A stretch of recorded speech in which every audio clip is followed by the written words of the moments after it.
Word है, use करते हैं उसको पहले, यहां पर उसको हम बोलते हैं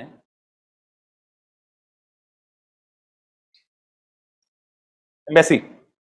एम्बेसी का रोल एंड ऑब्जेक्टिव है कि भाई अगर इंडिया के अंदर मान लो कोई ऑस्ट्रेलियन एम्बेसी है, तो ऑस्ट्रेलियंस जितने भी इंडिया में है वो उनकी हेल्प करेगी, इंडियन गवर्नमेंट के पास नहीं जाएगा वो। इंडियन गवर्नमेंट की जिम्मेदारी इंडियन पीपल के लिए है।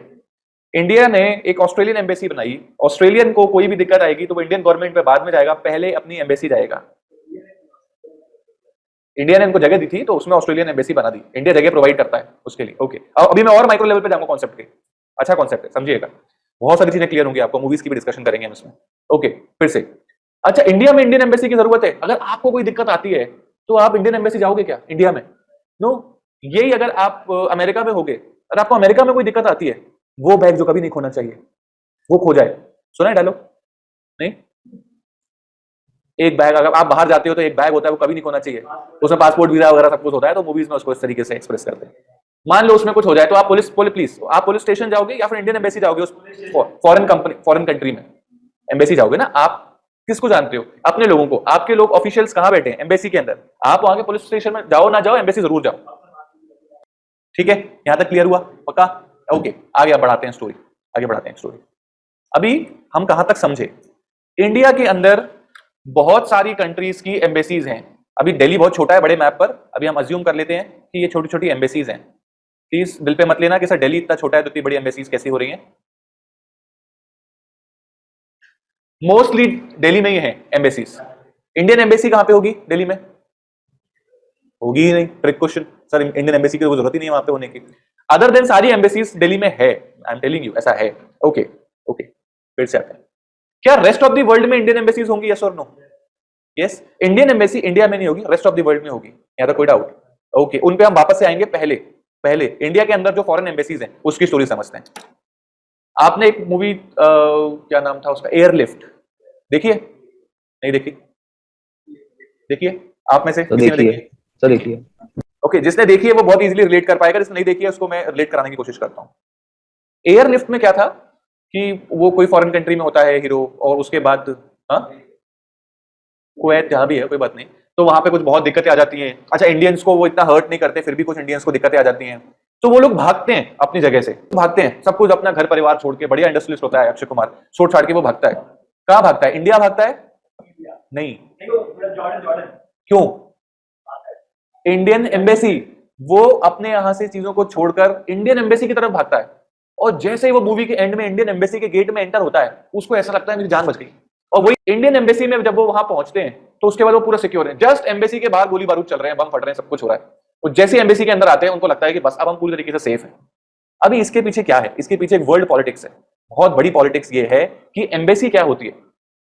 द एरिया ऑफ एम्बेसी जो भी अलॉटेड होता है वो उस कंट्री का नहीं होता जिस कंट्री ने अलॉट किया है। प्लीज ध्यान से समझो, बहुत इंपॉर्टेंट पॉइंट है।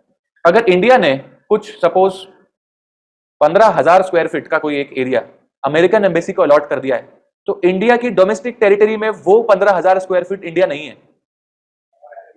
आते हैं, मैप नहीं दिखाते। अभी हम इकोनॉमिक टेरिटरी की बात कर रहे हैं। क्यों?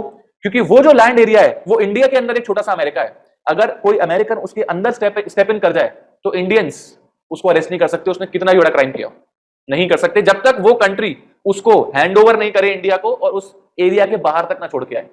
इन्फ्रिंजमेंट ऑफ पॉलिटिकल बाउंड्रीज माना जाता है अगर किसी भी आपके एम्बेसी के अंदर कोई मिलिट्री एक्शन हो जाए, पुलिस एक्शन हो जाए। तो अगर यूएस एम्बेसी के अंदर इंडियन पुलिस बिना किसी परमिशन और ऑथराइजेशन के अंदर घुस जाए तो यह माना जाएगा कि इंडिया ने अमेरिका के अगेंस्ट वॉर छेड़ दिया। चला कोई भी जा सकता है, फिर समझो, आप इजीली उसके अंदर जा सकते हो अगर आप प्रोसेस के थ्रू जा रहे हो। गेट पे पुलिस खड़ी हुई है, उन्हीं की पुलिस है, आप उनसे परमिशन ले रहे हो, जो भी प्रोसेस है उसको पूरा करके अंदर जा रहे हो तो there is no infringement of any law, आप आराम से जा सकते हो। लेकिन अगर आप जबरदस्ती जा रहे हो तो ये माना जाएगा, अच्छा आप एक बार उनकी टेरिटरी में घुस गए तो इंडियन लॉ काम नहीं करेगा, वहां पर अमेरिकन लॉ काम करेगा।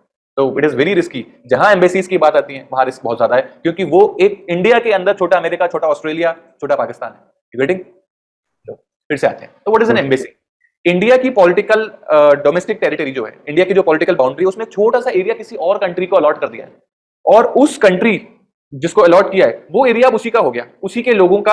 अब आप देखो उसमें उस एरिया में किस गवर्नमेंट का रूल चल रहा है, मान लेते हैं वो एरिया अमेरिकन गवर्नमेंट को अलॉट हो गया है, उस एरिया में किस गवर्नमेंट का कंट्रोल है? अमेरिकन गवर्नमेंट का। उस एरिया में किसका फ्री फ्लो इजीली है? American people, American goods, American capital का इजी फ्री फ्लो है, कोई रिस्ट्रिक्शन नहीं है, कोई आपसे कुछ नहीं पूछने वाला। ओके, सो उस पर्टिकुलर एरिया में इंडियन गवर्नमेंट का कंट्रोल नहीं है, Indian people, Indian capital, Indian goods का फ्री फ्लो नहीं है, इसलिए वो एरिया इंडिया नहीं है। ऑल्दो वो इंडिया की पॉलिटिकल बाउंड्री के अंदर है, स्टिल वो इंडिया नहीं है। Making sense to everyone? Yes. अब इसमें कुछ और वर्ड्स भी आ जाते हैं एम्बेसीज के अलावा। Second is consulates. एम्बेसी क्या होती है? कंट्री में एक ही होती है। वो एम्बेसी वो बड़े बड़े शहर जहां पर जनरली वहां के लोग आते हैं, हेलो सर, वो बड़ी एम्बेसी जहां पर, सॉरी वो बड़े बड़े शहर जहां पर उनकी कंट्री के लोग ज्यादा आते हैं, तो वो छोटे छोटे से सेंटर्स ओपन करते हैं, उसको हम कॉन्सुलेट्स बोलते हैं। तो आपकी अमेरिकन कॉन्सुलेट्स बहुत सारे हैं इंडिया के अंदर, लेकिन एम्बेसी एक ही है। ठीक। थर्ड आता है आपका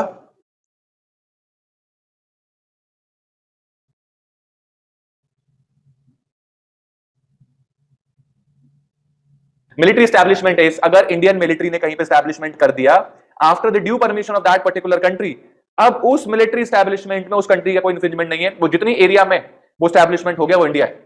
अब वो आपस में कंट्रीज का वो है कि वो कब मिलिट्री वहां से वापस आती है, वो उस पर्टिकुलर जगह पर इंडियन गवर्नमेंट का कंट्रोल है, उस पर्टिकुलर जगह पे free flow of goods, people and capital है। क्लियर है?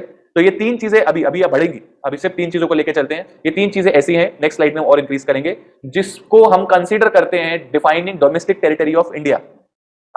अब फाइनली कंक्लूड करते हैं व्हाट इज इंडिया। इंडिया की पॉलिटिकल बाउंड्रीज को आप ले लो, ठीक, इसमें आप क्या करो? प्लस कर दो। क्या प्लस करोगे? Embassy, consulates, military establishment in rest of the world. Indian embassy, Indian consulates, Indian military establishment in rest of the world, इन सबको ऐड ऑन कर दो। किसमें? पॉलिटिकल बाउंड्री ऑफ इंडिया में। ठीक। और माइनस कर दो। क्या माइनस करोगे? Embassy, consulates and military establishment with in the India, with in the Indian political boundaries. अभी क्या निकल के आएगा? अब निकल के आएगा डोमेस्टिक टेरिटरी ऑफ इंडिया।